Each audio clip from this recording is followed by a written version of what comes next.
उत्तर प्रदेश की सरकार अपनी खूब पीठ थपथपाती है कि हमने बहुत अच्छा कोविड मैनेजमेंट किया, लेकिन कोविड की दूसरी वेव में ये मैनेजमेंट धाराशाही दिखा। हमारी टीमें तब भी रिपोर्टिंग के लिए निकली थी और हमने बेबस चीखों को सुना। हाथरस में जिस लड़की के साथ गलत काम हुआ, उसकी मृत्यु हो गई। प्रशासन ने जल्दबाजी में परिवार को विश्वास में लिए बिना उसका शवदाह किया। कहा गया कि आप लोग सरप्राइज के लिए तैयार रहिए, योगी आदित्यनाथ देवबंद से भी पर्चा भर सकते हैं। कई लोग जिनको रेगुलर जस्टिस सिस्टम से न्याय नहीं मिलता है, उनको जेल में न्याय दे दिया जाता है। जैसी करनी वैसी भरनी। मुख्यमंत्री जी, जब आपके इस तरह के बयान आते हैं तब समाजवादी पार्टी के लोग जो सोशल मीडिया पर हैं वो आपकी एक पुरानी क्लिप चलाते हैं। संसद में जब आप भाषण देते हुए रोए थे। ये घटना होती है लखीमपुर खीरी में। देश के केंद्रीय गृह राज्य मंत्री के बेटे पर गंभीर आरोप लगते हैं और खबर ये चलती है कि मुख्यमंत्री योगी आदित्यनाथ तो चाहते थे डे वन से की सख्त कार्रवाई हो, लेकिन दिल्ली ने हाथ बांध रखे थे। लोग ये भी कहते हैं कि योगी जी इससे ज्यादा तो मुलायम सिंह यादव जी के घर चले गए, जितना केशव मौर्य जी के यहाँ नहीं गए। और हिंदू युवा वाहिनी, उसको लेकर भी बहुत सवाल। देखिए, हिंदू युवा वाहिनी उस समय की परिस्थितियों में हम लोगों ने बनाया था। एक सवाल जिसपे सारे के सारे 75 जिलों के नौजवानों ने घेर के रखा लल्लन टॉप को, वो है रोजगार। कोई कह रहा है कि साहब आरक्षण में दुरुस्त नहीं हुए, कोई कह रहा है कि सरकार ने सुपर टेट का एग्जाम नहीं करवाया, देखिए पेपर लीक हो जाते हैं। ये दुनिया का फिल्म सिटी बनेगा, सबसे अच्छा बनेगा अब तक का। और आपने तो कह ही दिया चुनाव के बाद फिल्म देखेंगे आप बैठ के। कंगना जी की फिल्म तो जरूर देखूंगा मैं।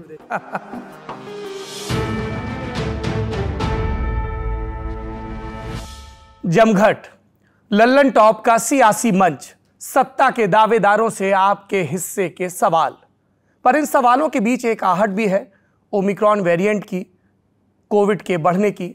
इसलिए लल्लन टॉप ने यह तय किया कि जमघट का जो पूर्व निर्धारित स्वरूप था, जिसमें प्रदेश भर के नौजवानों का जमघट लगता और सब नेताओं से सवाल पूछे जाते, उसमें हमने परिवर्तन किया। आपके हिस्से के सवाल हमने ऑनलाइन मंगवाए और अब जवाब पाने की बारी है। जमघट के इस पहले सत्र में हमारे मेहमान हैं उत्तर प्रदेश के मुख्यमंत्री और भारतीय जनता पार्टी के नेता योगी आदित्यनाथ। बहुत बहुत स्वागत है सर आपका। नमस्कार जी, धन्यवाद।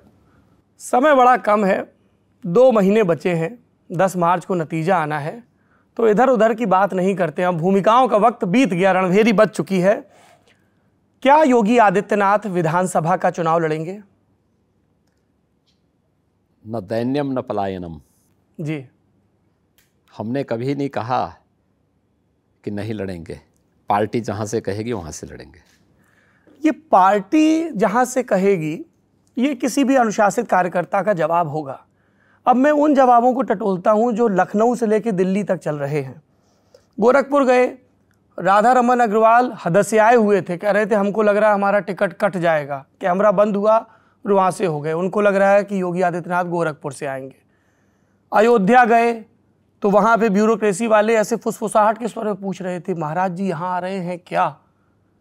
दावेदार भी पूछ रहे थे कि भैया वो आ जाएंगे तो हमारी दावेदारी खत्म। मथुरा में और चौथा जो विकल्प आया, कहा गया कि आप लोग सरप्राइज के लिए तैयार रहिए, योगी आदित्यनाथ देवबंद से भी पर्चा भर सकते हैं। ये कहां से शुरू होती हैं अटकलें? देखिए, 403 विधानसभा क्षेत्रों का दौरा मैंने किया है जी, तो स्वाभाविक रूप से 403 विधानसभा क्षेत्रों से दावेदारी आएगी, लेकिन अंततः पार्टी को ही तय करना है। आपकी व्यक्तिगत इच्छा? देखिए, मेरी व्यक्तिगत इच्छा, जब व्यक्ति अकेले होता है तो व्यक्तिगत इच्छा रखता है जी, जब परिवार का सदस्य होता है तो परिवार की इच्छा का सम्मान करता है।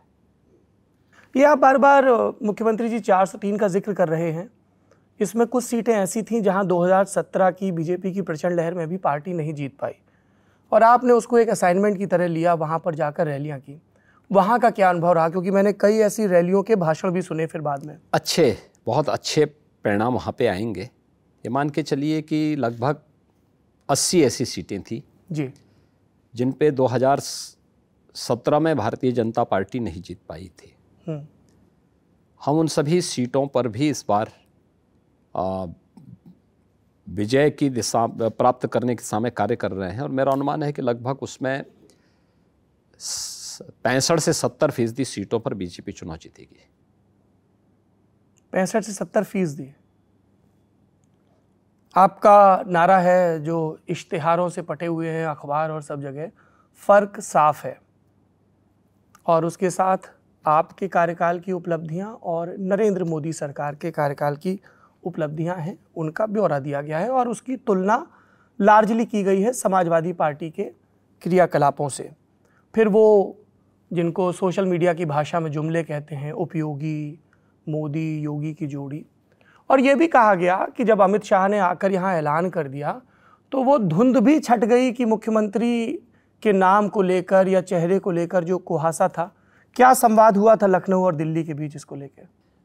देखिए, राजनीतिक उसमें सुगबुगाहट तो हमेशा होती है, फिर राजनीति कैसी जगह सुगबुगाहट ना हो तो। बीजेपी में न पहले विवाद था ना आगे विवाद है। यह परिवारवादी पार्टी भी नहीं, वंशवादी पार्टी भी नहीं, जातिवादी पार्टी भी नहीं।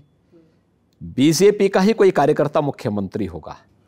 एक दूसरा, हमें इस बात को ध्यान में रखना होगा कि भारतीय जनता पार्टी राष्ट्रवाद, विकास और सुशासन के अपने लक्ष्य को लेकर काम कर रही है जी। चुनाव के पहले जो कहा था 5 वर्ष में वो करके दिखाया। इस समय फिर जो कहेंगे उसको अगले कार्यकाल में करके दिखाएंगे। आपने अपना मंतव्य स्पष्ट किया। आपकी पार्टी के नेताओं के कुछ सार्वजनिक मंतव्य हैं, मैं उस पर आपकी राय चाहता हूं। आपकी पार्टी में एक नए नवेले नेता आए हैं, गुजरात के नौकरशाह थे अरविंद शर्मा। पिछले दिनों मऊ में एक रैली हो रही थी, आपकी पार्टी के पूर्व सांसद मंच से नारा लगवा रहे थे कि हमारे अगले मुख्यमंत्री कैसे हों, अरविंद शर्मा जैसे हों, और अरविंद शर्मा उनकी पीठ थपथपा रहे थे। क्या हर व्यक्ति मुख्यमंत्री का दावेदार बन सकता है? क्यों नहीं बन सकता है? इस तरह की भी बड़ी खबरें चलती हैं कि अरविंद शर्मा को जिस तरह से पैराशूट ढंग से यहाँ भेजा गया, उन्होंने रैलियां की, तो आपको ये पसंद नहीं आया? देखिए, मैं किसी को नापसंद करने वाला कौन होता हूँ? तो आप अरविंद शर्मा, जिस कार्यकर्ता की मेहनत से पार्टी को प्लस होगा, मैं उसका हर एक का स्वागत करूंगा, चाहे वो अरविंद शर्मा हो या फिर डॉक्टर दिनेश शर्मा या फिर केशव प्रसाद मौर्य, चाहे केशव मौर्य हो या फिर स्वामी प्रसाद मौर्य। केशव मौर्य जी के साथ आपकी रार को लेकर बड़ी खबरें चलती हैं। लखनऊ के पत्रकार, चौराहे के चाणक्य, लोग ये भी कहते हैं कि इतना तो योगी जी, इससे ज़्यादा तो मुलायम सिंह यादव जी के घर चले गए जितना केशव मौर्य जी के यहाँ नहीं गए, और गए भी तो वो फोटो अपॉर्चुनिटी की तरह रहा। देखिए, जिन लोगों को सत्ता के गलियारों की दलाली से बेदखल कर दिया गया तो उनको कुछ तो मसाला चाहिए, तो वो इस तरह खबरें चलाते हैं। उनको इस मसाले से भी आप वंचित कर देंगे तो बेचारे बेरोजगार हो जाएंगे, भूखे रह जाएंगे। इसलिए कुछ उनके खाने कमाने के लिए इस प्रकार के चटकारे चलने चाहिए, और हम भी इसका मजा लेते हैं। अच्छा, आप तक भी खबरें पहुंचती हैं ये? हम भी इसका मजा लेते हैं। तो कभी आपकी केशव मौर्य जी से इस पे बात हुई कि भाई ये लोग ये सब बातें करते रहते हैं? भाई, हम लोग तो हमेशा कैबिनेट में मिलते हैं, कोर कमेटी में मिलते हैं, हमारा हर 2 से 3 दिन मिलन होता है, तो इसमें मिलन का मिलने न मिलने का कहाँ प्रश्न होता है। अच्छा, मुख्यमंत्री जी, मेरी रिसर्च टीम ने जब इस इंटरव्यू की तैयारी की तो एक स्पष्ट विभाजन दिख रहा था सांसद योगी आदित्यनाथ के बयानों में और मुख्यमंत्री योगी आदित्यनाथ के बयानों में। जब हम सांसद योगी आदित्यनाथ के बयान देखते हैं तो उसमें वो यूपी के सामाजिक ढांचे पर टिप्पणियां करते हैं, बाबर की औलाद, बजरंगबली, या जो चुनावी मोड में जब मुख्यमंत्री होते हैं परंपरा, धर्म परिवर्तन, योग, हाफिज सईद, ये सब पे बात करते हैं। कई लोग कहते हैं लेकिन अब मुख्यमंत्री योगी आदित्यनाथ ने थोड़ा सा टोन डाउन कर लिया है, ऐसा है क्या? आपको लगता है? नहीं, मैं आपसे पूछ रहा हूँ आक्रामकता में बदलाव को लेकर। मैं 2017 के पहले जो था वही आज भी हूँ। अच्छा, पहले सांसद था, आज मुख्यमंत्री हूँ। पहले धर्म परिवर्तन पर कंट्रोल करने की बात करता था, मुख्यमंत्री बनने के बाद उसके लिए एक्ट बनाता हूँ जी। इससे पहले आतंकवादियों के खिलाफ दायर मुकदमों को पिछली सरकार वापस लेती थी तो उसके लिए खिलाफ आंदोलन करता था। आज एंटी नेशनल एलिमेंट्स के खिलाफ किस प्रकार की प्रभावी कार्रवाई होनी चाहिए उसको क्रियान्वित करता हूँ। तो जो पहले था, जो पहले बोलता था, आज वो कर रहा हूँ। तो अब फर्क आपको कहाँ पे नजर आता है? हाँ, फर्क एक जगह जरूर नजर आता होगा, 2017 के पहले, 2017 के बाद। लेकिन मेरी कार्य पद्धति पहले सैद्धांतिक थी, तो मैं सैद्धांतिक रूप से बोलता था। 2017 के बाद व्यवहारिक हुई तो उसको व्यवहारिक धरातल पर उतारता हूँ।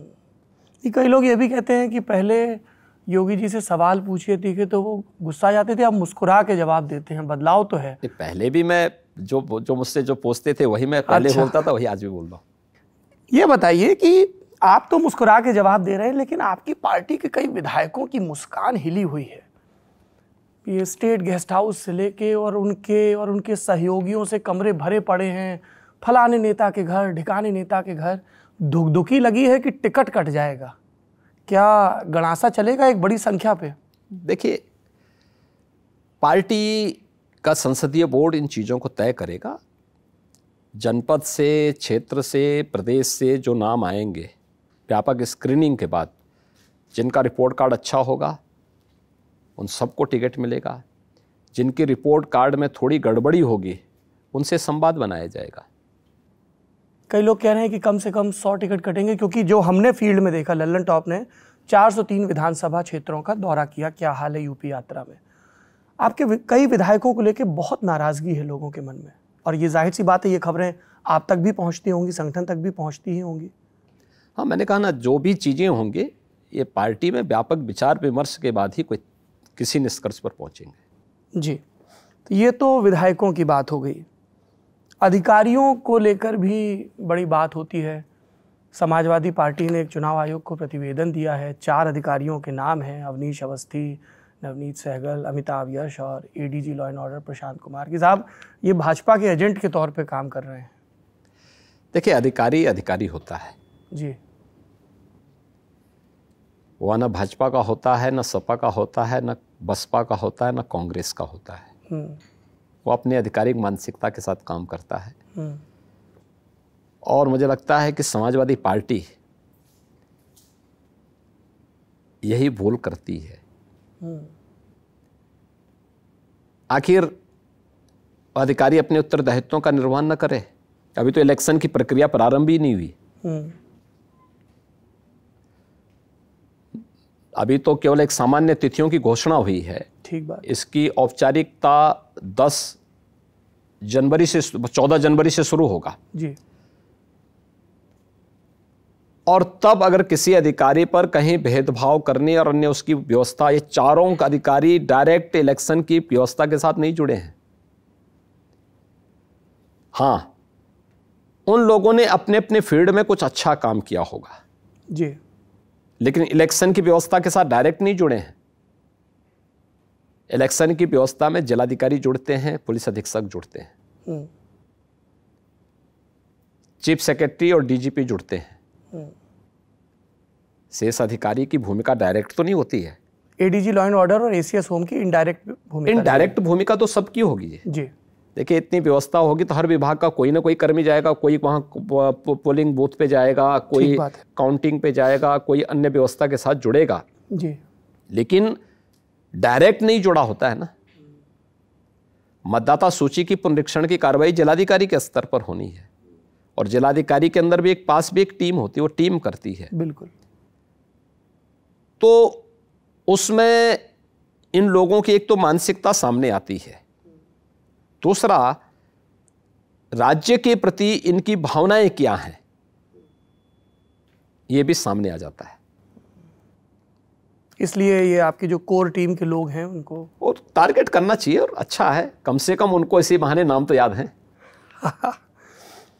नाम आपको भी खूब याद रहते हैं। एक भाषणों का जिक्र हो रहा था जो हमें प्रदेश में जिस एक चीज़ पे सबसे ज़्यादा हीटेड डिबेट दिखी और लड़कियों के बीच में आपके प्रति रुझान दिखा, कई लड़कियों ने ऐसी बातचीत में कहा, ऑन कैमरा कहा, वो लॉ एंड ऑर्डर है। आप भी सबसे ज़्यादा इसी पर बात करते हैं, लॉ एंड ऑर्डर पर, कि कानून की व्यवस्था। आप अपने भाषण में एक शब्द बंद इस्तेमाल करते हैं, ठोक दो, है ना। और जब इस पर मीडिया में सवाल पूछे आते हैं, आप बोलते क्या समस्या है ना, अपराधियों के बारे में। प्रदेश की पुलिस को योगी आदित्यनाथ के क्या निर्देश थे डे 1 से, और इसको लेके आप बड़े अपफ्रंट हैं, अपॉलोजेटिक नहीं हैं, दाएं बाएं नहीं कर रहे हैं, आप सीधे कह रहे हैं हाँ ये कहा है, ऐसा ही होगा। अपराध और अपराधियों के प्रति जीरो टॉलरेंस की नीति के तहत काम करना। आज अगर बेटी भयमुक्त होकर के प्रदेश के अंदर जी सकती है जी, घर के बाहर निकल सकती है, तो ये जीरो टॉलरेंस की नीति का परिणाम है। और इसको इम्प्लीमेंट ईमानदारी के साथ जिन अधिकारियों ने किया था जी, उन अधिकारियों के खिलाफ समाजवादी पार्टी कंप्लेंट करती है, क्योंकि उसे मालूम है कि इन अधिकारियों के रहते कोई अपराधी अपनी आपराधिक गतिविधियों को अंजाम नहीं दे पाएगा। ठीक बात है। इन अधिकारियों के रहते कोई anti national element Uttar Pradesh में घुस करके राष्ट्रीय सुरक्षा में सेंध नहीं लगा पाएगा जी। और समाजवादी पार्टी की संवेदना माफिया और अपराधियों के प्रति है, उसकी संवेदना उन आतंकवादियों की प्रति है जो राम जन्मभूमि पर आतंकी हमला करते हैं जी, उनके प्रति है, जो संकट मोचन मंदिर पर हमला करते हैं उनके प्रति उनकी संवेदना है, जो देश प्रदेश की न्यायपालिका पर हमला करते हैं, वाराणसी, अयोध्या, लखनऊ की कचहरियों पर हमला करने वाले लोगों के खिलाफ आतंकियों के मुकदमों को जिस बेशर्मी के साथ इन्होंने वापस लेने का प्रयास किया था, उनके प्रति उनकी संवेदना है। तो स्वाभाविक रूप से तो जब संवेदना का स्तर एंटी सोशल और एंटी नेशनल हो जाएगा तो फिर बेटियां, व्यापारी और प्रदेश का आम नागरिक उस परिधि के बाहर होगा और समाजवादी पार्टी की परिधि के बाहर ही सब हैं, क्योंकि उनके संवेदना का स्तर दूसरा है, इसलिए उन अधिकारियों को टारगेट करना चाहते हो। मुख्यमंत्री जी, आप ये सारी बातें कह रहे हैं, इनमें एक बात लोगों ने और जोड़ी कि एक योगी आदित्यनाथ सरकार में एक नया मॉड्यूल डेवलप हो गया है। कई लोग जिनको रेगुलर जस्टिस सिस्टम से न्याय नहीं मिलता है, उनको जेल में न्याय दे दिया जाता है। कहा गया कि मुन्ना बजरंगी को जिस तरह से जेल में मारा गया वो न्याय देने का एक तरीका था। चित्रकूट की जेल में मुख्तार अंसारी के सहयोगियों पे जिस तरह से फायरिंग हुई वो भी न्याय देने का एक तरीका था। आपकी क्या इस पर राय है? देखिए, उसके लिए ये मामला सब जुडिशरी है जी। उसके लिए एक जुडिशल इंक्वायरी कमीशन बनाया गया, उसकी रिपोर्ट पूरी आने दीजिए। और मुझे लगता है अगर पब्लिक को जैसे भी राहत मिले उसको राहत मिलना चाहिए, चाहे जेल में मरे चाहे बाहर मरे। मुझे लगता है कि जैसी करनी वैसी भरनी। अच्छा, लेकिन यही सरकार, यही मुख्यमंत्री और इनके स्पष्ट तेवर, इन पे सवाल उठते हैं। कहा जाता है कि मुख्तार अंसारी पे कार्रवाई की, अतीक अहमद पे कार्रवाई की, सब पे, लेकिन ब्रजेश सिंह पे कार्रवाई नहीं की। धनंजय सिंह क्रिकेट खेल रहे हैं, उनको यूपी पुलिस नहीं खोज पा रही है। ऐसा कह के आपके विरोधी ये इल्ज़ाम लगाते हैं आप पर कि पक्षपातवाद है, सब पर समान दृष्टि से कठोर कार्रवाई नहीं है। देखिए, धनंजय सिंह की गिरफ्तारी हमारी ही पुलिस ने की थी और जौनपुर में गिरफ्तार हमारी पुलिस ने किया था जी। हाँ, न्यायालय से बाद में अपनी जमानत करा के आए, लेकिन यह कहना कार्रवाई नहीं की गलत है। जो कानून के नजरिए में अगर कोई दोषी है तो उसके खिलाफ कार्रवाई होगी, लेकिन अगर कोई व्यक्ति कानून के दायरे में रह करके कानून का सम्मान कर रहा है, बेवजह उसको नहीं छेड़ा गया। ये कोई भी रहा हो, लेकिन अगर किसी ने कानून के साथ खिलवाड़ किया तो उसको फिर बख्शा भी नहीं गया है। अभी मैंने अतीक अहमद का जिक्र किया, खबरें छपी थी कि वो देवरिया की जेल में बंद थे, इसी लखनऊ से जहां हम और आप हैं। एक कारोबारी को लेके जाया गया, उसके साथ मारपीट हुई और ये भी कहा जाता है कि अतीक अहमद को थोड़ी सी लॉन्ग रोप दी जाती क्योंकि हो सकता है कि उनको कानपुर कैंट से या कहीं से चुनाव भी लड़वाया जाए। इस तरह की खबरें कहाँ से आती हैं?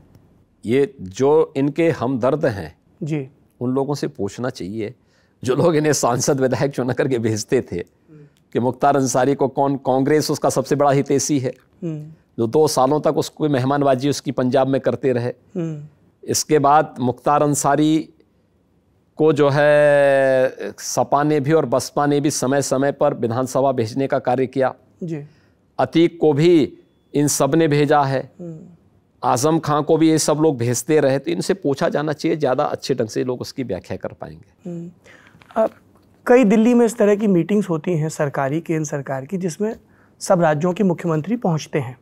कैप्टन अमरिंदर सिंह अब तो आपकी पार्टी के साझेदार हो गए हैं, आपने उनसे पूछा नहीं कि ये मुख्तार अंसारी को लेके इतना प्रेम क्यों, मतलब ऐसा क्या है पटियाला जेल में? देखिए, कैप्टन अमरिंदर सिंह पर उस समय कांग्रेस नेतृत्व का दबाव था जी, और कांग्रेस में कोई तो है जो राष्ट्रीय सुरक्षा के साथ खिलवाड़ कर रहा है, संवैधानिक संस्थाओं की अवमानना कर रहा है।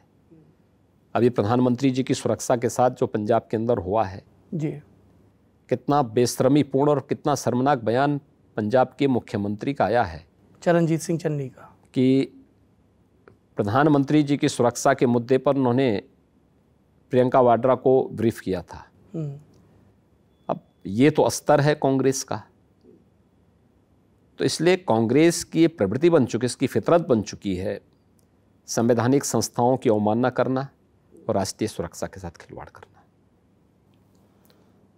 एक आपका और बयान, हम चूंकि बयानों का ही जिक्र कर रहे थे, ठोक दो के बाद बड़ी चर्चा हुई उसकी, पूर्वांचल में एक रैली थी, आप राशन की बात कर रहे थे, आपने फिर से एक पदबंध इस्तेमाल किया, अब्बा जान।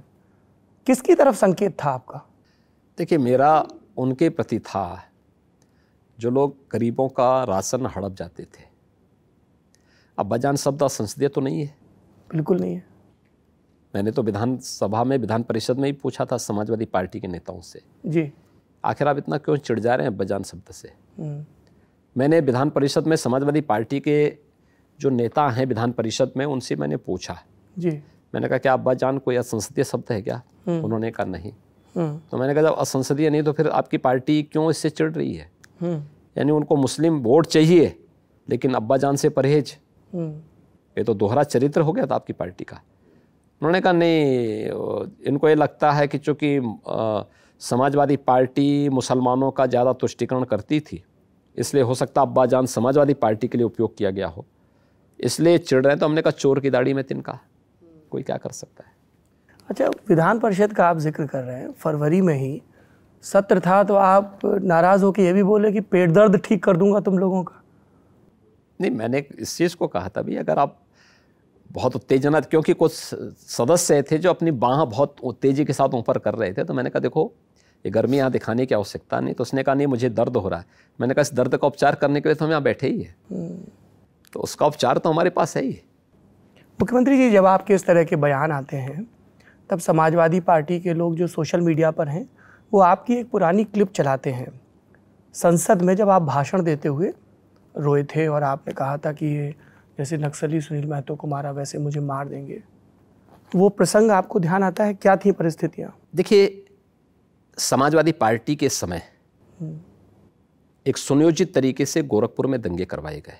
गोरखपुर में क्या, पूरे राज्य में ही दंगे होते थे, लेकिन मुलायम सिंह यादव के कार्यकाल गोरखपुर में एक हिंदू बालिका को जबरन मुहर्रम के जुलूस में जाने वाले उपद्रवी छेड़ते हैं, उसको ले जाने का प्रयास करते हैं, तो एक व्यापारी लड़का उसको बचाता है। लड़की को तो सुरक्षित कर लेता है, लेकिन बाद में उस लड़के के पीछे लोग भागते हैं पकड़ने के लिए, तो भागकर पुलिस की जीप में गया। पुलिस की जीप में जाकर के उसको खींच करके उसकी हत्या कर दी गई, और खींच करके उसकी हत्या यानी चाकुओं से गोंद करके उसकी हत्या की गई। अग्रहरी नाम का लड़का था। सरकार थी, समाजवादी पार्टी की सरकार थी, उस व्यापारी परिवार को वो डेड बॉडी नहीं दी गई, उसमें मिट्टी तेल छिड़क करके आग लगा दी गई। इतनी बेरहमी के साथ इन्होंने वो किया था। व्यापारियों के कई प्रतिष्ठानों में आग लगाए गए थे, और जिन व्यापारियों ने एप्लीकेशन दिया उन्हीं के खिलाफ मुकदमा दर्ज कर दिया गया। तो ये कानून व्यवस्था की जो बदहाल स्थिति थी प्रदेश के अंदर समाजवादी पार्टी के समय, न राह चलते हुए बेटियां सुरक्षित थीं, न राह चलते हुए नौजवान सुरक्षित थे, न व्यापारी सुरक्षित था, और अगर कोई व्यक्ति इसकी मांग करता था, सुरक्षा की मांग करता था, तो उसको झूठे मुकदमों में फंसा दिया जाता था। आपके खिलाफ मुकदमे दर्ज हुए थे? उसके बाद फिर जब मैं, यद्यपि मैं वहाँ था नहीं, मैं कुशीनगर से जब वापस आ रहा था जी, तो भाई मुझे तो गोरखपुर ही आना था, तो इन्होंने मुझे रोका, फिर पहले जेल भेजा, 107-16 में भेजा। 107-16 में जब इन्होंने मुझे जेल भेजा तो न्यायालय ने उसको क्वेश्चन किया, फिर उन्होंने बैक डेट पे मेरे खिलाफ गंभीर मामलों में मुकदमे दर्ज किए। तो ये समाजवादी पार्टी की एक फितरत थी झूठे मुकदमे लगाने की। आज इनको पीड़ा होती है जब अपराधियों के खिलाफ कार्रवाई होती है, तो आज जब इनके काले कारनामे सामने आते हैं तो इनको पीड़ा होती है। मुख्यमंत्री जी, आप उस व्यापारी के बेटे का जिक्र कर रहे थे और किस तरीके से पुलिस ने शव नहीं दिया। ऐसा ही एक आरोप आपकी सरकार पर लगता है कि हाथरस में जिस लड़की के साथ गलत काम हुआ, उसकी मृत्यु हो गई, प्रशासन ने जल्दबाजी में परिवार को विश्वास में लिए बिना उसका शवदाह किया। आपको मालूम है कि इस मामले में कितनी शरारतपूर्ण कार्रवाई होती है कि शव को पहले तो आने नहीं दिया जाता है, शव को छीनने का प्रयास होता है। दिल्ली में 3 घंटे तक शव को रोका जाता है, फिर दिल्ली से हाथरस पहुंचने में 3 घंटे का रास्ता है और 12 घंटे लगे आने में, और उस शव के आड़ पर अगले दिन प्रदेश में राम जन्मभूमि से संबंधित एक महत्वपूर्ण मामले का फैसला आने वाला था जी। इसके नाम पे हाई अलर्ट था जी। और उसकी आड़ में, दंगों की आड़ में पूरे पश्चिमी उत्तर प्रदेश को झोंकने की भी साजिश थी। हम उन सभी रिपोर्ट को सार्वजनिक नहीं कर सकते कि किन परिस्थितियों में पुलिस ने वहां पे ये कार्रवाई की होगी, और जो भी कार्रवाई की पुलिस ने परिवारजनों के साथ संवाद बनाकर के सारी कार्रवाई को वहां पे किया था। अकेले नहीं किया, ऐसा नहीं कि डेड बॉडी के साथ लड़की के पिता और भाई, घटना दुर्भाग्यपूर्ण थी, लेकिन पिता और भाई दोनों डेड बॉडी के साथ हाथरस तक आए थे, परिवार के लोगों की सुपुर्दगी में बॉडी थी, और उसके बाद सारी कार्रवाई संपन्न हुई। ये सारी कार्रवाई उसको इशू बनाया गया जी। मामला चल रहा है, आज तक तो कोई इस बात को साबित नहीं कर पाया। सीबीआई जांच कर रही है, जो दोषी है कार्रवाई करे ना, उसमें जो दोषियों का उसके खिलाफ कार्रवाई हो जानी चाहिए। क्यों उसको बख्शा जा रहा है? लोगों ने कहा कि मुख्यमंत्री तो अपनी साफ बयानी के लिए मशहूर हैं, अगर इस तरह की चीज़ें थी जैसा आपने कहा, अंदेशा था, तो प्रदेश की जनता को बताया जाता ताकि उनको आपके फैसले का तथ्य सब चीजें हमने बताई थी जी। देखिए, सच को बोलने ही नहीं, सच को दिखाने की भी हिम्मत होनी चाहिए, और उस हिम्मत के साथ उसको दिखाया जाना चाहिए था। लेकिन आपने पुलिस कप्तान को फिर वहां से हटाया। पुलिस कप्तान को उससे पहले हटाया था हमने, और जिस मुद्दे पर हमने हटाया था, जिस मुद्दे पर मैंने पुलिस इंस्पेक्टर को नहीं, पुलिस कप्तान के खिलाफ ही कार्रवाई नहीं की थी। हमने कार्रवाई इंस्पेक्टर के खिलाफ भी की थी, डिप्टी एसपी के खिलाफ भी कार्रवाई की थी, और लोकल उन लोगों के खिलाफ भी कार्रवाई की थी जिन लोगों ने समय से इस पूरे मामले का संज्ञान नहीं लिया था। इसी तरह के और मामले, जो कि लॉ एंड ऑर्डर पे बात हो रही है, तो एक तरफ तो उपलब्धियां आती हैं, दूसरी तरफ कुछ प्रसंग आते हैं। आप गोरखपुर से आते हैं, गोरखपुर में कानपुर का कारोबारी मनीष गुप्ता जाता है, किस तरह से मृत्यु होती है, किस तरह से शुरुआती बयान आते हैं, वीडियो आता है डीएमएसपी का जिसमें वो महिला को समझा रहे हैं कि मत पढ़िए। तो एक तरफ योगी आदित्यनाथ सरकार का दावा है, प्रचार है कि लड़कियां निर्भीक होंगी मेरे राज्य में, उनको डरने की आवश्यकता नहीं है, और वहाँ पर एक लड़की बैठी है जिसको प्रशासनिक अमला कह रहा है कि क्यों मुकदमेबाजी में पड़ रहे हो। तो इससे आपकी छवि पे, देखिए, इसमें छवि पे कोई असर नहीं पड़ता है। पुलिस ने गलत किया था, पुलिस के खिलाफ कार्रवाई भी हमारी सरकार ने करवाया था जी। 6 पुलिसकर्मी जेल में बंद हुए हैं। सीबीआई को मामला हमने दिया था, पीड़ित परिवार से मैंने स्वयं मुलाकात की थी जी। ऐसा तो नहीं कि हमने किसी चीज को वो कर दिया हो। अगर गलत हुआ है तो उसमें कार्रवाई भी की है, हमने उसको ढकने का प्रयास नहीं किया है। हाथरस रहा हो या गोरखपुर की घटना, इन सभी मामलों में प्रभावी कार्रवाई भी की है। ये नहीं कहा गया कि नौजवान है गलती हो जाती है, ये हमने नहीं कहा। हमने कहा अगर अपराधी है तो अपराध जिसने भी किया उसको जीरो टॉलरेंस की नीति है तो कार्रवाई होगी। एक और इसी से जुड़ा सवाल है, फिर हम दूसरे विषयों पर आएंगे। आप कह रहे हैं कि हमने कार्रवाई की, कभी देर से कभी वो, लेकिन कार्रवाई हुई। कार्रवाई समय पे हुई, कोई देर नहीं हुई है। अच्छा, कोई देर नहीं हुई है। हाँ। उन सभी पुलिस कर्मियों को जेल हमारी सरकार ने भेजा है जी। जिन लोगों ने किसी गलती के लिए, अगर कोई अपराध किया है, कहीं पे किसी घटना में अपराध किया तो उसको कार्रवाई हमारी सरकार ने किया, समय पे किया है। अलग विषय है कि जिस सत्ता के गलियारे की दलाली जिनकी बंद हो गई थी उनको एक मटेरियल मिल गया था, उन्होंने इसको ट्रायल चलाया था, बाकी इसको कोई उसमें मुद्दा ही नहीं। ये आपका दावा है। ऐसी एक घटना होती है लखीमपुर खीरी में। देश के केंद्रीय गृह राज्य मंत्री के बेटे पर गंभीर आरोप लगते हैं। उस हिंसा में 3 भाजपा कार्यकर्ता भी मारे जाते हैं, किसान कुचले जाते हैं, ड्राइवर की भी हत्या होती है। सब सामने आता है प्रसंग। देश के सुप्रीम कोर्ट को टिप्पणी करनी पड़ती है कि क्या 302 और 307 के मुजरिमों से इतनी ही सदाशयता से पुलिस पेश आती है। और खबर ये चलती है कि मुख्यमंत्री योगी आदित्यनाथ तो चाहते थे डे 1 से कि सख्त कार्रवाई हो, लेकिन दिल्ली ने हाथ बांध रखे थे। देखिए, राज्य की कानून व्यवस्था राज्य के पास होती है, कहीं और नहीं होती है। कार्रवाई हम लोगों ने शुरू दिन ही कर दी थी। पहले दिन देखिए, घटना हुई, घटना दुर्भाग्यपूर्ण थी, लेकिन घटना को लेकर के बिना किसी घटना की सच्चाई जाने जब उसमें राजनीति होने लगती है जी। और भावनाओं को भड़का करके वर्ग संघर्ष की स्थिति पैदा की जाती है, सरकार का दायित्व तो पहले होता है हम वर्ग संघर्ष की स्थिति को नियंत्रित करें। हम लोगों ने घटना जितनी बड़ी थी उसको वहीं पे टैकल किया, उसको रोका और पूरी घटना को बढ़ने नहीं दिया। 2 समुदाय जो आमने सामने आते उसको पहले रोका। फिर इस मामले में जो 4 सिख युवक मारे गए थे उनको पोस्टमार्टम को लेकर परेशानी थी। हमने कहा आप जिस एक्सपर्ट से कहें आप उनको बुला दीजिए। हम भी उस प्रकार का अपने एक्सपर्ट बुलाते। उन्होंने कहा साहब SGPGI KGMU के एक्सपर्ट आए। हमने कहा हमने स्पेशल हमने यहाँ से एम्स से भी मांगा, उन्होंने मांगा, हमने वहां से ही बुला दिया। बिल्कुल, हमने उनके सामने द्वारा पोस्टमार्टम करवाया। हमने कहा लो भाई ये सच्चाई है। पोस्टमार्टम की रिपोर्ट होने, उनके अंतिम संस्कार की कार्रवाई करने और स्थिति को पहले नियंत्रित किया गया, भीड़ को वापस डिस्पर्स किया गया।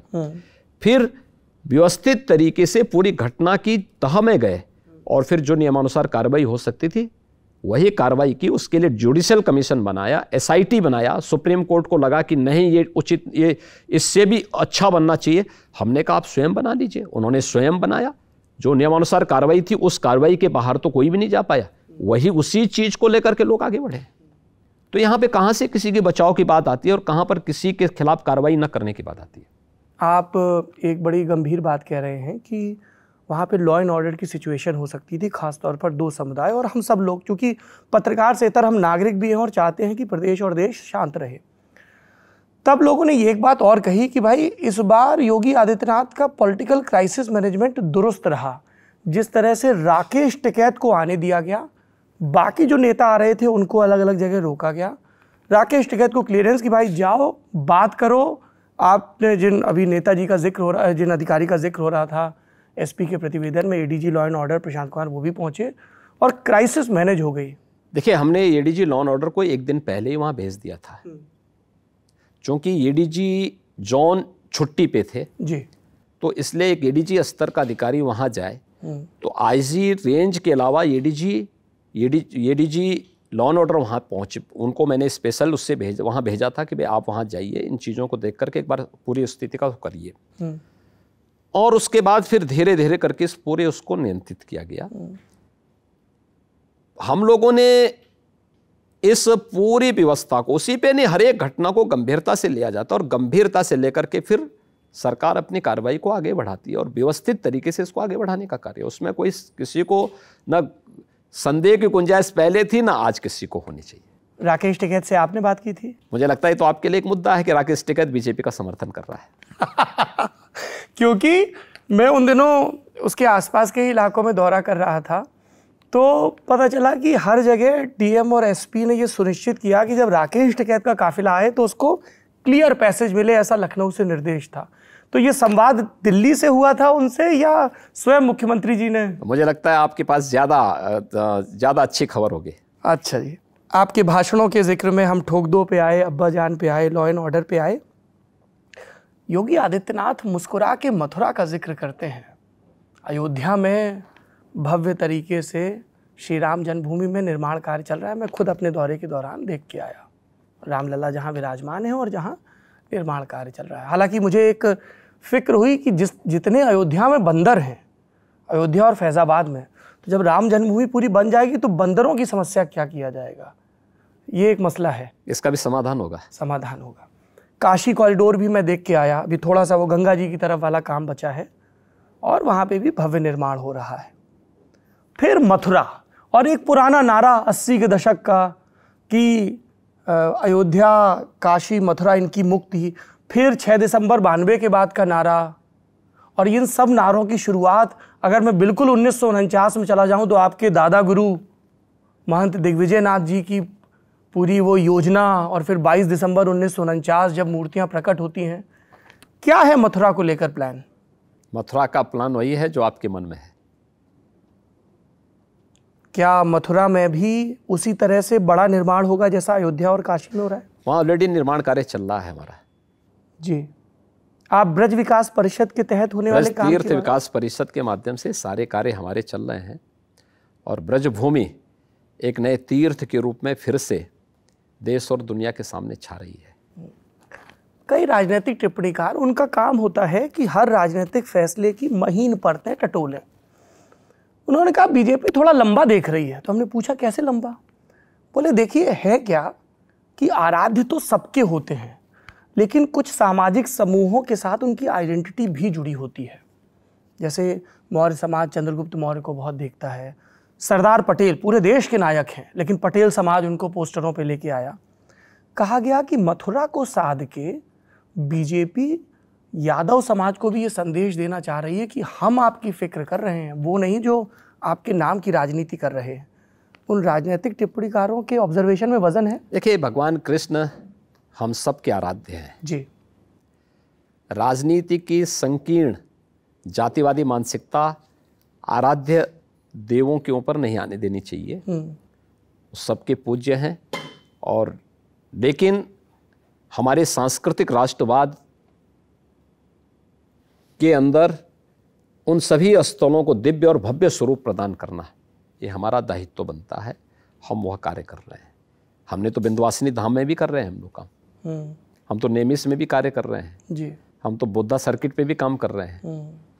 तो क्या इसलिए कि वह किसी जाति विशेष से जुड़े हुए हैं? देवी देवता किसी जाति विशेष से नहीं जुड़े होते हैं। लोग पूज्य हैं, आम जनमानस की आस्था उनके प्रति होती है। ये संकीर्ण सोच, जातिवादी सोच, यह राजनीति की हो सकती है, उस विराटता का पार्ट नहीं होता है। राजनीति की बात कर रहे हैं मुख्यमंत्री जी, आपके विपक्षी एक शब्द इस्तेमाल करते हैं आपके लिए, अखिलेश यादव, लल्लन टॉप है, यहाँ तो खुल के नाम लिया जाता है। कहते हैं कैंची जीवी, और इल्ज़ाम लगाते हैं कि ये जो स्टेडियम है जिसका नाम आपकी सरकार ने अटल बिहारी वाजपेयी स्टेडियम कर दिया, देश के पूर्व प्रधानमंत्री भारत रत्न अटल बिहारी के नाम पे, वो उनका बनाया है। एक्सप्रेसवे को लेकर भी इस तरह के ही दावे करते हैं कि टेक्निकल पेच अड़ाया, 2016 की बिड कैंसिल की, नए सिरे से बिड लाए और उनके काम को अपना काम बता दिया। वो एम्बुलेंस सेवा, पुलिस की सेवा, इन सब का भी नाम बदल दिया। इस तरह के इल्ज़ाम लगाते हैं।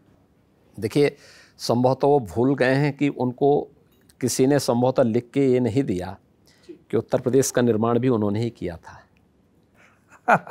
ये पूछना चाहिए कभी जी। दूसरा, देखिए, सरकार सरकार होती है जी, समय से निर्णय लेकर के समय पे उन कार्य योजनाओं को लागू करना और समयबद्ध ढंग से उसको आगे बढ़ा देना, ये सरकार की कार्य पद्धति को प्रदर्शित करने वाली सरकार की कार्यप्रणाली होनी चाहिए। जी।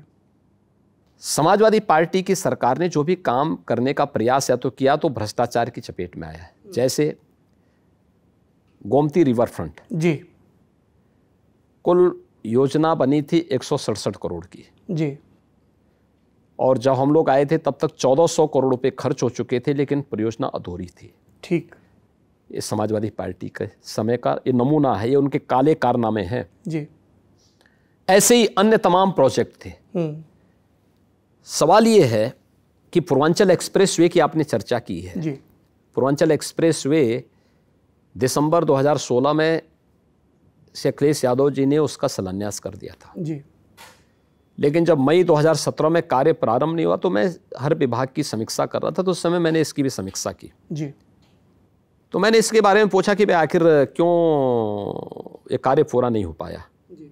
आगे कार्य क्यों नहीं प्रारंभ हुआ है जी। तो मुझे बताया कि साहब इसमें लैंड ही नहीं है। देखिए, बड़े प्रोजेक्ट में जब तक आपके पास कम से कम 80% लैंड नहीं होगी तब तक आप कार्य प्रारंभ नहीं करेंगे। ठीक बात है। 20% लैंड थी और फिर हमने पूरे टेंडर की प्रक्रिया को कैंसिल किया। कैंसिल करने के बाद फिर हमने लैंड अधिग्रहण की कार्रवाई शुरू की। 1 साल का समय हमें लगा। हमने पूरी लैंड, जब 96% लैंड हम लोग खरीद लिए, फिर 2018 में शिलान्यास हमने 2018 में, जुलाई 2018 में प्रधानमंत्री मोदी जी को बुला करके फिर इस कार्रवाई को आगे बढ़ाया। लेकिन इसको याद रखना है कि 2016 दिसंबर 2016 में जिस कार्य का शिलान्यास हुआ था, उस कार्य में उस समय जो टेंडर इनका कुल खुला था वो हुआ था 15,200 करोड़ रुपए का जी। 110 मीटर चौड़ा एक्सप्रेसवे, 341 किलोमीटर लंबा था। 15,200 करोड़ रुपए में वो एक्सप्रेसवे का सिविल कार्य होना था जी। जब 2018 में, जुलाई 2018 में हमारी सरकार आती है जी। तो 2018 में हमारी सरकार के आने के बाद यही कार्य हम लोग 11,800 करोड़ रुपए में कराते हैं। 120 मीटर चौड़ा, 341 किलोमीटर लंबा ये एक्सप्रेसवे बनकर के तैयार हुआ है और इसका लोकार्पण प्रधानमंत्री जी के द्वारा किया जा चुका है। यूपी के अंदर वर्तमान में हम 5 एक्सप्रेसवे पे काम कर रहे हैं जी। राज्य सरकार अपने स्तर पर कर रही है जी। और भारत सरकार के स्तर पर हमें 2 एक्सप्रेसवे दिए गए हैं जी। एक दिल्ली मेरठ एक्सप्रेसवे जिसका लोकार्पण हो चुका है और जिसमें अभी 2 जनवरी को प्रधानमंत्री जी दिल्ली से मेरठ बाई रोड आए थे और फिर वापस बाई रोड ही गए। समय बहुत बचता है, मैंने इस्तेमाल किया है। मैं कह रहा हूं 4 घंटे की दूरी को 45 मिनट में पूरा किया गया। दूसरा अभी लखनऊ से कानपुर के बीच में एक नया एक्सप्रेसवे, ये भारत सरकार, ये केंद्र सरकार का है, केंद्र सरकार बना रही है। यूपी गवर्नमेंट बुंदेलखंड में एक्सप्रेसवे बना रही है जी। गोरखपुर लिंक एक्सप्रेसवे बना रही है जी। आजमगढ़ से जो जोड़ रहे हैं। गंगा, हाँ, वहाँ आजमगढ़ अंबेडकर नगर को लेते हुए संत कबीर नगर होते हुए पूर्वांचल एक्सप्रेसवे से जुड़ जाएगा। पूर्वांचल एक्सप्रेसवे के साथ जुड़ जा रही है।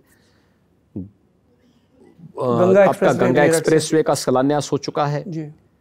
और बलिया लिंक एक्सप्रेसवे पे, ये 4-5 पे उत्तर प्रदेश सरकार वर्तमान में कार्य कर रही है, जिसमें से पूर्वांचल एक्सप्रेसवे का उद्घाटन हो गया है जी।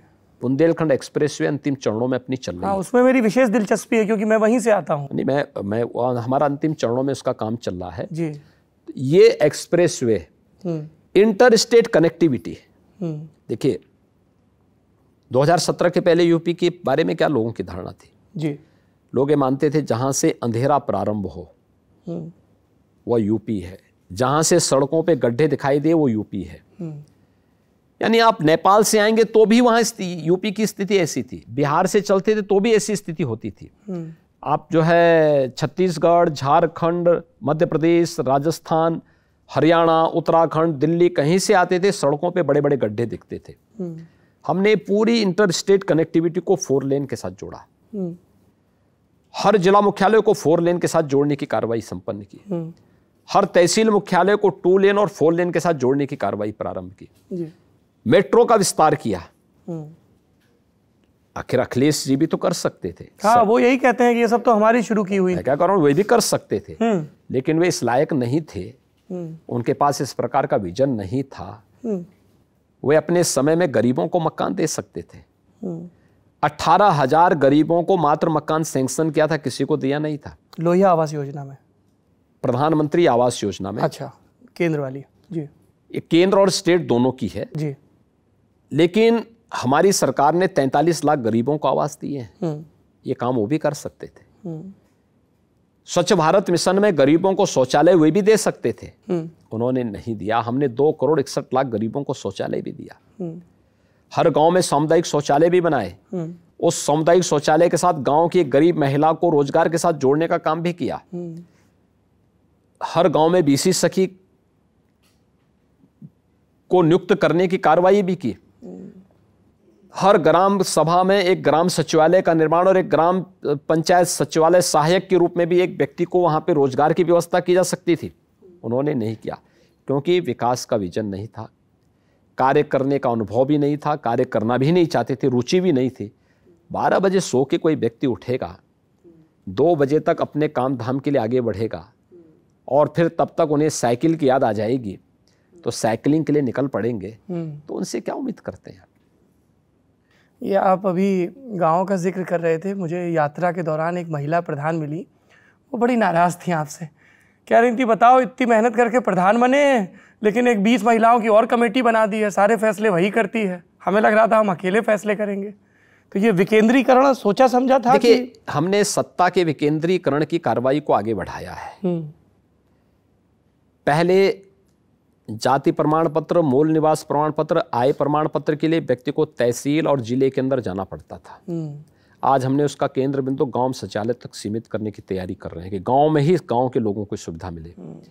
पहले व्यक्ति को बैंकों में जाने के लिए 6 किलोमीटर, 8 किलोमीटर, 10 किलोमीटर जाना पड़ता था। आज गांव में ही वीसी सखी की नियुक्ति कर दी, वही पैसा निकालने और जमा करने की कार्रवाई करेगी। हर बैंक से उसकी कार्रवाई शुरू हो चुकी है। सभी ग्राम पंचायतों में हमने इस व्यवस्था को लागू किया है। तो स्वाभाविक रूप से भ्रष्टाचार पर प्रभावी लगाम लगाना है तो सत्ता का विकेंद्रीकरण भी करना पड़ेगा और साथ साथ विकास की योजना का लाभ ईमानदारी के साथ सबसे निचले स्तर तक पहुंचाना पड़ेगा और तकनीक से उसे जोड़ना पड़ेगा। ठीक है, जुक्ति है। मुख्यमंत्री जी, आप अभी अखिलेश यादव जी का जिक्र कर रहे थे कि 12 बजे उठते हैं, ये वो एक चिंता कई बुजुर्गों ने जाहिर की सार्वजनिक संवाद में कि जो एक मर्यादा रहती थी एक दूसरे पर बात करते वक्त, वो नहीं रहती है। जैसे अखिलेश यादव पर भी ये इल्ज़ाम लगता है कि वो आप पे व्यक्तिगत टिप्पणियां करते हैं, कभी बाबा मुख्यमंत्री बोलते हैं, कभी चिलम जीवी, कभी पैदल जीवी, कभी कैंची जीवी। तो आपका क्या रुख रहता है जब आप इस तरह की व्यक्तिगत टिप्पणियां सुनते हैं? देखिए, हम तो जैसे पहले थे वैसे आज भी हैं। हाँ, मेरे बारे में हर व्यक्ति जानता है। मैं पहले भी योगी था, आज भी योगी हूँ। हाँ, इन लोगों की सच्चाई सबके सामने आ रही है। इन लोगों के कैसे कैसे कारनामे थे, काम कम कारनामे ज़्यादा थे। तो ये कारनामे जब आ रहे हैं तो उनकी चिढ़ स्वाभाविक है। जब व्यक्ति आपाक होता है तब व्यक्तिगत टिप्पणी करता है और ये इसीलिए इस प्रकार की टिप्पणी कर रहे हैं क्योंकि उनको मालूम है हताश और निराश हैं, कहीं कोई ठाव ठिकाना नहीं है। जनता उनको पहले खारिज कर चुकी है, 2014 में भी, 2017 में भी, 2019 में भी और 2022 में भी करने जा रही है। उनके समर्थक एक बात और कहते हैं कि मुख्यमंत्री जी कहते हैं कि गोमती रिवर फ्रंट में घोटाला हुआ, इसमें उसमें बोले 5 साल बीत गए, क्या कार्रवाई हुई? कार्रवाई चल तो रही है, इसमें कई इंजीनियर जेल में गए हैं, बहुत सारे लोग जाने वाली किस्ती में, रूप सिंह वगैरह और जो सब मामले दर्ज क्या क्या उनके समय के इंजीनियर नहीं है क्या? हाँ। अभी उनके बयान जब सीबीआई लेगी तो सारे तथ्य सामने आएंगे ना, कौन कौन लोग और थे इसमें। मुख्यमंत्री जी, आप गांव का जिक्र कर रहे थे, कृषि कानून रद्द हुए और इस पर बड़ी चर्चा हुई कि यूपी में विकट राजनीतिक असर ना हो, दुष्परिणाम ना आए, क्योंकि उत्तर प्रदेश भारतीय जनता पार्टी के लिए बहुत महत्वपूर्ण है, इसलिए ऐसा किया गया। आपको लगता है कृषि कानून वापस लेने के पीछे आपको क्या लगता है? प्रधानमंत्री जी ने एक बात बहुत स्पष्टता के साथ कही। उन्होंने कहा देखो, किसान हित में हम कानून लाए थे और देश हित में वापस ले रहे हैं। कतिपय संगठनों को सरकार समझाने में विफल रही, जिसके कारण लोगों ने एक जिद कर ली थी। लेकिन अगर जिद ही सही, अगर वे इसी से संतुष्ट होते हैं, हम इनको वापस ले रहे हैं। मुझे लगता है कि इसके बाद कोई गुंजाइश रहती ही नहीं बोलने की। व्यापक किसान हित में आप इस बात को जानते होंगे कि 7 वर्ष के अंदर किसानों के हित के लिए जितने कार्य हुए हैं, इससे पहले कभी नहीं हुए। 1947 से लेकर 2014 तक आप उठा के देखें जी, किसानों के हित के लिए जितने कार्य हुए हैं, और उत्तर प्रदेश के अंदर 2017 के बाद किसानों के हित के लिए जितना कार्य हुआ है, कोई सरकार उससे तुलना तो कर ले। कांग्रेस की 40 साल तक प्रदेश के अंदर कांग्रेस की सत्ता थी। जी बिल्कुल। 4 बार समाजवादी पार्टी को और 3 बार बहुजन समाजवादी पार्टी को प्रदेश में सत्ता में आने का अवसर मिला। बिल्कुल। अगर इन सभी के कार्यकाल को जोड़ लें और पिछले 5 वर्ष के कार्यकाल को जोड़ लें, 5 वर्ष इन पे हावी होता हुआ दिखाई देगा। बिल्कुल। जब आप किसानों की बात कर रहे हैं, चूँकि हमारा दौरा भी पश्चिमी उत्तर प्रदेश से शुरू हुआ था, आपके भी कई दौरे हुए हैं, तो गन्ना किसानों से खूब बातचीत हुई और अमूमन पत्रकार दे मिन्स वर्ड्स, पर मैं स्पष्ट कहूँगा कि गन्ना किसानों ने हमसे ये कहा कि पहले के मुकाबले पर्ची और भुगतान का सिस्टम बेहतर हुआ। पर एक बड़े वर्ग ने यह भी कहा कि ये जो बजाज की चीनी मिलें हैं ये नाश मारे हुए हैं, यही शब्द थे उनके। ठीक बोल रहे। देखिए, बजाज ग्रुप की लगभग 15-16 चीनी मिलें हैं जी, उनके अपने इशू हैं जी, लेकिन पहली बार हो रहा है जब समय से उनका भी भुगतान दबाव बना करके सरकार कर रही है, और उनके लिए हमने कानून भी एक बनाया है जी, सारा पैसा एस्क्रो अकाउंट में उनका जमा किया जाता है जी, और फिर किसानों के खाते में भेजा जाता है। अगर सरकार गन्ना मूल्य का भुगतान जो लेती भी है, वो चीनी जो भी उनकी बिकती है जी, वो सारी चीनी पर सरकार का अधिकार हो जा रहा है, सरकार फिर वो पैसा सीधे गन्ना किसानों के खाते में भेज रही है। आप देखें 10 वर्ष में 95,000 करोड़ रुपए का गन्ना मूल्य का भुगतान होता है जी, और हमारी सरकार यानी 5 वर्ष में 1,52,000 करोड़ रुपए का गन्ना मूल्य का भुगतान करती है। कोई अंतर ही नहीं है क्या? बेटर हुआ है, और बेटर में भी आप देख सकते हैं कि इसमें 20 से 22 महीने तो कोरोना कालखंड में जूझते हुए हम लोग व्यतीत कर रहे हैं। कोरोना कालखंड में एक भी चीनी मिल बंद नहीं हुई, चीनी मिल भी चला रहे हैं, लेकिन साथ साथ किसानों को गन्ना मूल्य का भुगतान भी करवा रहे हैं। पर वही किसान कहते हैं मुख्यमंत्री जी कि प्रधानमंत्री जी ने कहा था कि आय दोगुनी कर देंगे, और गन्ने का रेट आपने चुनावी वर्ष में जाकर बढ़ाया। नहीं, गन्ने का रेट हमने 18 में भी बढ़ाया था, 10 रुपए बढ़ाया था सरकार में आते बढ़ाना चाहेंगे। गन्ने का रेट आप जितना मार्केट के उसके आधार पर ये सारी चीजें जुड़ती हैं, और उसका एक कैलकुलेशन करके ही हम बढ़ाते हैं, जिससे चीनी मिल, देखिए हमारी प्राथमिकता क्या होनी चाहिए, चीनी मिलें चलें, चीनी मिल चलेगी तो गन्ना किसानों का गन्ना वहां जाएगा, गन्ना किसानों का गन्ना वहां जाएगा तो समय पे गन्ना मूल्य का भुगतान होगा। अगर चीनी मिल ही गन्ना मूल्य देने की स्थिति में नहीं रहेंगे तो चीनी मिलें बंद हो जाएंगी। जब चीनी मिलें बंद होंगी तो कहाँ गन्ना जाएगा, कहाँ गन्ना किसान जाएगा। इसलिए इन चीजों को ध्यान में रख करके संतुलन भी बना रहे, लेकिन साथ साथ गन्ना किसानों को लागत से अधिक दाम मिल सके। सरकार ने उसका एक फार्मूला अपनाया, उसके अनुसार हमने दाम भी बढ़ाया है। अच्छा, फार्मूले की बात जब आई तो एक फार्मूला है जो मेरठ से लेकर सहारनपुर के बीच डिस्कस हो रहा था कि भाजपा अंदर खाने जयंत चौधरी से भी बात कर रही है। देखिए, भारतीय जनता पार्टी समान मूल्य और विचारधारा के हर एक दल के साथ संवाद बनाती है, और जो भी बीजेपी के साथ आना चाहता है वह बीजेपी के साथ मिलकर के चुनाव भी लड़ता है, आगे भी बढ़ता है। वो तो लड़े हैं आपके साथ पहले भी। अपना दल हमारे साथ आज हमारा पार्टनर है, निषाद पार्टी आज हमारी पार्टनर है जी, और हम सब मिलकर के चुनाव लड़ रहे हैं। जयंत चौधरी से कोई संवाद? देखिए, इधर तो जयंत चौधरी से कोई संवाद नहीं है, पर संभावना है भविष्य में। अब देखिए, भविष्य की कर्त में, क्योंकि आप लोग तो साथ में लड़ चुके हैं पहले चुनाव। करो, बहुत सारी चीजें साथ चलती हैं, बहुत सारी चीजें कभी नहीं चलती हैं। मुख्यमंत्री जी, आप निषाद पार्टी का जिक्र कर रहे हैं। जब मैं आपके पॉलिटिकल जर्नी को देखता हूं तो उसमें एक बड़ा इंटरेस्टिंग पड़ाव आता है। आपके एक धुर विरोधी थे जमुना निषाद। मेरे सामने ये आंकड़े हैं 98 के, 99 के। आपके गुरुजी आपको दायित्व सौंपते हैं, आप चुनाव लड़ते हैं, लगभग 26,000 का मार्जिन रहता है पहले चुनाव में 1998 में। 1999 में उन्हीं जमुना निषाद के खिलाफ वो मार्जिन आ जाता है 7,300 कुछ वोट का, और उसके 2-3 बरस के अंदर फिर आप हिंदू युवा वाहिनी बनाते हैं, और फिर आपका मार्जिन वापस से लाखों में पहुंचने लगता है, और वो सर्कल एक पूरा होता है। Gorakhpur by election, Nishad party के प्रवीण निषाद जीतते हैं, और उसके बाद आप उनको अपने फोल्ड में ले आते हैं। क्या बातचीत हुई थी आपके और संजय निषाद के बीच जो ये गठबंधन हो गया? देखिए, निषाद पार्टी आज भारतीय जनता पार्टी की सहयोगी दल है। हमें इस चीज को देखना होगा कि निषाद पार्टी के कार्यकर्ताओं पर समाजवादी पार्टी के समय में गोली चली थी जी, और गोरखपुर में इनके आंदोलन को जिस निर्ममता के साथ समाजवादी पार्टी ने कुचलने का कार्य किया था, मैनपुरी का अखिलेश निषाद मारा गया था वहां पे, संजय निषाद को इन्होंने जेल में बंद कर दिया था जी, और जेल में इनके साथ जो अमानवीय अत्याचार हुए थे जी, ये किसी से छुपा हुआ नहीं है। तो स्वाभाविक रूप से उस समय उनके संकट के साथी कोई थी तो बीजेपी थी। हम लोगों ने उस समय उन्हें सपोर्ट किया था और उनके साथ जो अन्याय हो रहा था, जो अमानवीय अत्याचार हो रहे थे, उसके खिलाफ हम लोग खुल के लड़े थे। उस समय धरना प्रदर्शन में सहभागी बने थे, आंदोलन में भागीदार बने थे। तो ठीक है, मैं बीजेपी से सांसद था, लेकिन बीजेपी के कई कार्यकर्ता उस आंदोलन में उनका सहयोग करते थे।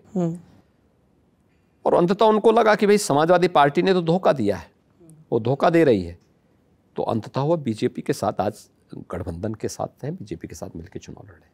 और हिंदू युवा वाहिनी, उसको लेकर भी बहुत सवाल देखिए, हिंदू युवा वाहिनी उस समय की परिस्थितियों में हम लोगों ने बनाया था जब सपा और बसपा के कालखंड में पूरा बॉर्डर क्षेत्र संवेदनशील हो चुका था, सुरक्षा के लिए खतरा पैदा कर चुका था। तो उसने उस समय सुरक्षा के लिए और जन जागरण का एक बृहद अभियान अपने हाथों में लिया था और उस अभियान को बहुत तेजी के साथ आगे बढ़ाया। ये संगठन अभी सक्रिय है? सक्रिय नहीं है, लेकिन हाँ, जहां तहां कुछ कार्यकर्ता अपने अनुसार जागरण का, क्योंकि होर्डिंग लगी रहती है कई जगह और आपकी फोटो, कार्यकर्ता काम करते हैं। काम करने वाले कार्यकर्ताओं को सामाजिक संगठन है, काम करते हैं। एक मैंने दौरे में और चीज सुनी कि जो आलोचक हैं वो बोले कि साहब मुख्यमंत्री सक्रिय तो खूब हैं, लेकिन चूंकि मुख्यमंत्री बनने के पहले संगठक के तौर पे वो पूरे प्रदेश में बहुत नहीं थे, तो हर जगह उनका फीडबैक सिस्टम नहीं है। और इसकी उलट थ्योरी लोग देते हैं कि नहीं नहीं, उनकी हिंदू युवा वाहिनी के लोग हर जिले में हैं तो उनको फीडबैक मिल जाता है। देखिए, हमें फीडबैक देने की आवश्यकता ही नहीं है जी। मैं जनता से सीधे संवाद बनाता हूँ और जनता से मेरे संवाद का आधार मेरे पास ह्यूमन इंटेलिजेंस का सबसे अच्छा माध्यम है। अच्छा, समय की कमी है, मैं 4 सवाल हैं मेरे और उसके बाद कुछ जनता के सवाल। गाय मैनेजमेंट, इसको लेके बहुत बात होती है। आप गोवध पे कानून लेके आए, फिर आपने गौशालाएं शुरू की, लेकिन मुख्यमंत्री जी, मैं आपको अपने क्षेत्रीय दौरों के अनुभव के आधार पे बता रहा हूँ, ज़िले के अधिकारियों की चिंता ये होती है कि मीडिया में बस ना छपे कि गौशालाओं की स्थिति क्या है, सर्दियों में गाय तो नहीं मर गई। और मैंने खुद कई गौशालाओं का दौरा किया, स्थिति अच्छी नहीं है। और जब मैंने उनसे पूछा कि आप लोग क्यों नहीं बताते हैं, तो वो बोले कि इसका जो प्रबंधन तंत्र है कि वित्त कहाँ से आए कहाँ जाए, वो अभी फिक्स नहीं हो पाया। आपके पास ऐसा फीडबैक है? देखिए, प्रदेश के अंदर हमें इस चीज़ को ध्यान में रखना होगा जी कि सरकार के संरक्षण में 7 लाख गोवंश निराश्रित गौ आश्रय स्थलों में उनका लालन पालन हो रहा है जी। 1 लाख गोवंश सहभागिता योजना के अंतर्गत किसानों के पास दे करके उनकी सेवा की जा रही है जी। और लगभग 15,000 गोवंश ऐसी हैं जो पोषण मिशन के अंतर्गत कुपोषित परिवारों को उपलब्ध करवाई गई हैं और जिसमें हर महीने सहभागिता योजना में भी हर गोवंश का 900 रुपये उस परिवार को दिया जाता है, हर गोवंश पे जी। पोषण मिशन के अंतर्गत निराश्रित गौ आश्रय स्थल से एक गोवंश उस परिवार को उपलब्ध कराया जाता है जी। तो वह परिवार 900 रुपये उस परिवार को भी उपलब्ध कराया जाता है। तो ये जो योजनाएं चल रही हैं जी, ये योजनाएं उसी का हिस्सा है। तो आप मान के चलिए कि लगभग 8.25 लाख गोवंश इस समय शासन के संरक्षण में जगह जगह उनकी सेवाएं की जा रही हैं और इसकी समीक्षा चीफ सेक्रेटरी की अध्यक्षता की कमेटी स्वयं करती है, हर दिन करती है। लेकिन हाँ, कुछ लोगों के लिए ब्लैकमेलिंग का भी माध्यम है जी, कि जैसे हम जनपद की रिपोर्टिंग नेगेटिव लिखेंगे उसके माध्यम से फिर वो ब्लैकमेलिंग करते हैं पशुपालन विभाग को और उनको। इसमें मुझे लगभग 10 से 12 जगह ऐसे लोगों के स्ट्रिंगर के खिलाफ कार्रवाई करनी पड़ी थी कि वो जिला प्रशासन पे दबाव बनाने के लिए।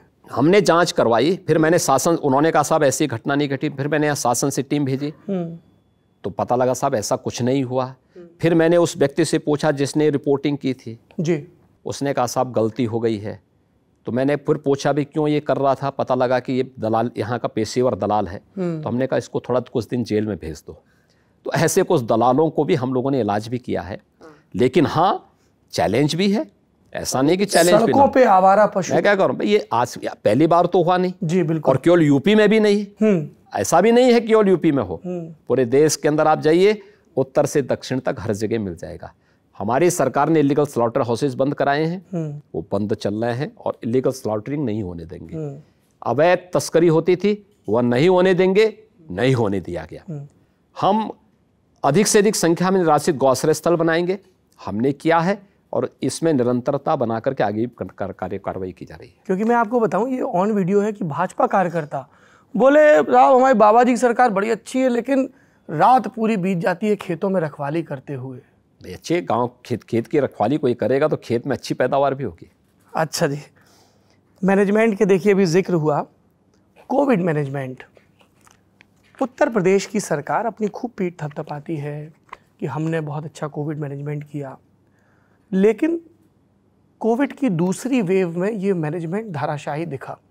और इससे पहले कि ये कहा जाए कि ये राजनीति से प्रेरित है, हमारी टीमें तब भी रिपोर्टिंग के लिए निकली थी और हमने बेबस चीखों को सुना, और हमारे सामने हाईकोर्ट की वो टिप्पणियां भी हैं जो सरकार पर की गई उस दूसरी वेव के दौरान, ऑक्सीजन की कमी के दौरान। और फिर हाई कोर्ट ने तो ये भी कहा था कि हर गांव में 1-2 कार्डियक एम्बुलेंस दीजिए जी।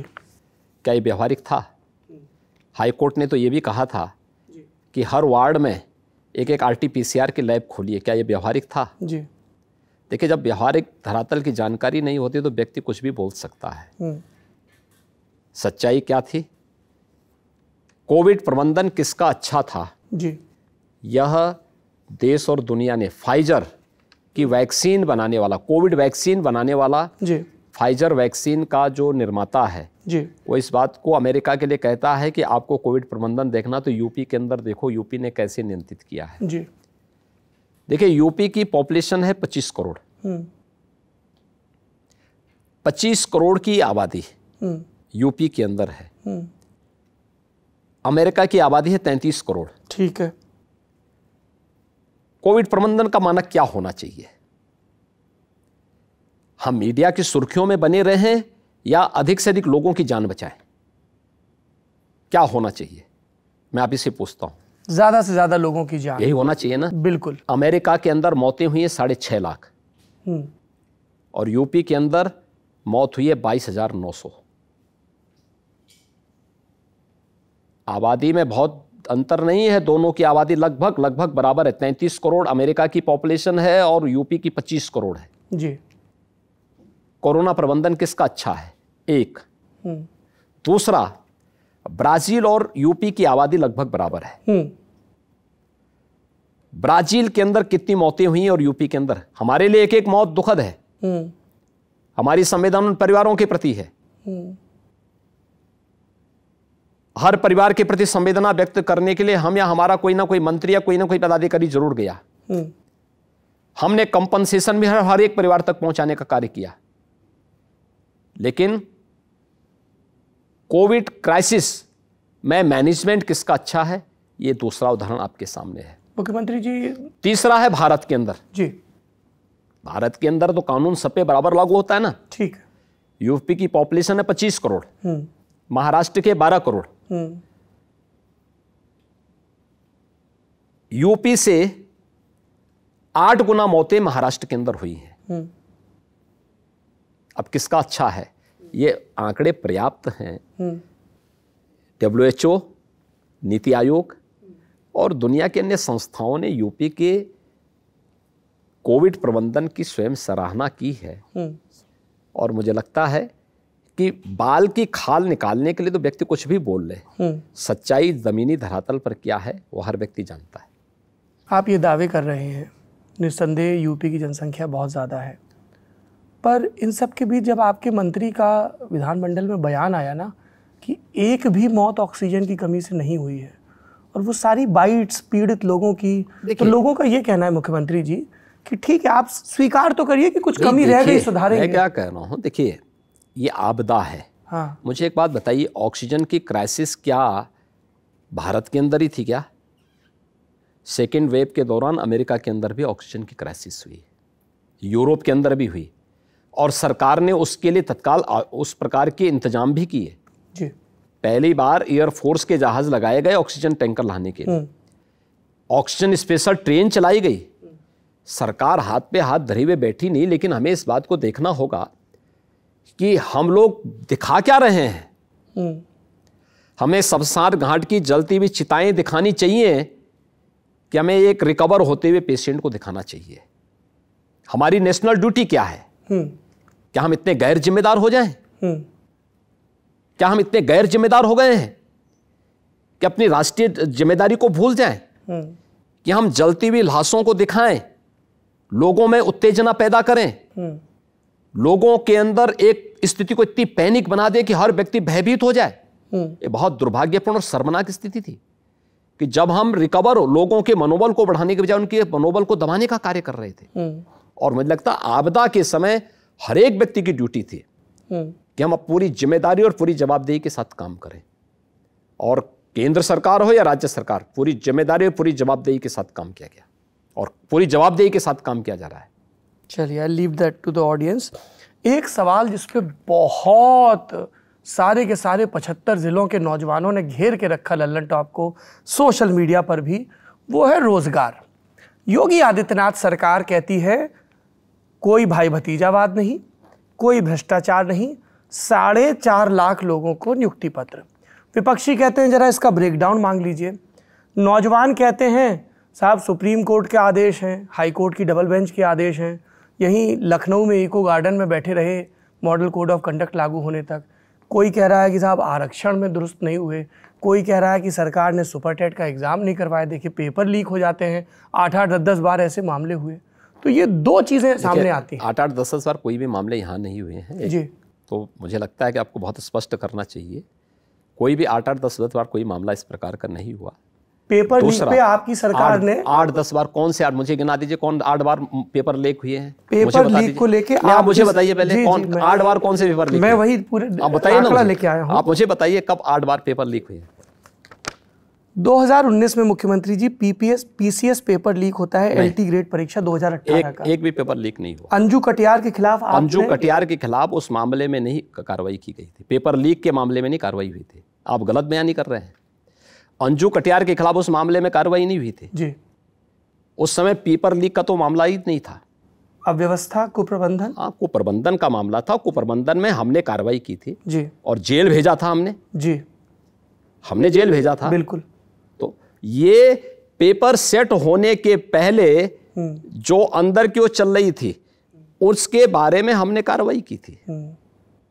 और इस चीज को लेकर के कि आपने बिना किसी इस चीज को लेकर के देख करके किसी एक ऐसे दागी फर्म को आप ठेका देने जा रहे हैं और बार बार मना करने के बावजूद आप उस पर कार्रवाई कर रहे हैं, ये आपकी बदनीयती को प्रदर्शित करता है। इसलिए सरकार ने कार्रवाई की थी। आपको क्या लग रहा है सिस्टम बहुत गड़बड़ हो रखा है क्या पहले से? गड़बड़ था, हमने उसको दुरुस्त किया है। और जहां तक बात है नौकरी की बात, 4.5 लाख नौजवानों को नौकरी हमने दी है। हाँ, 1.5 लाख तो केवल पुलिस कार्मिक और पुलिस अधिकारियों को हमने नौकरी दी है। 1.5 लाख से ऊपर शिक्षकों की भर्ती की है। उच्च माध्यमिक और बेसिक शिक्षा में हमने नौकरी दी है। अलग अलग विभागों को अगर आप देखेंगे इन सभी का मिला के 4.5 लाख से दी है, अधिक नौकरी हमने दी है। 1.61 करोड़ नौजवानों को बेहतरीन कानून व्यवस्था के माध्यम से रोजगार और नौकरी हम लोगों ने दी है।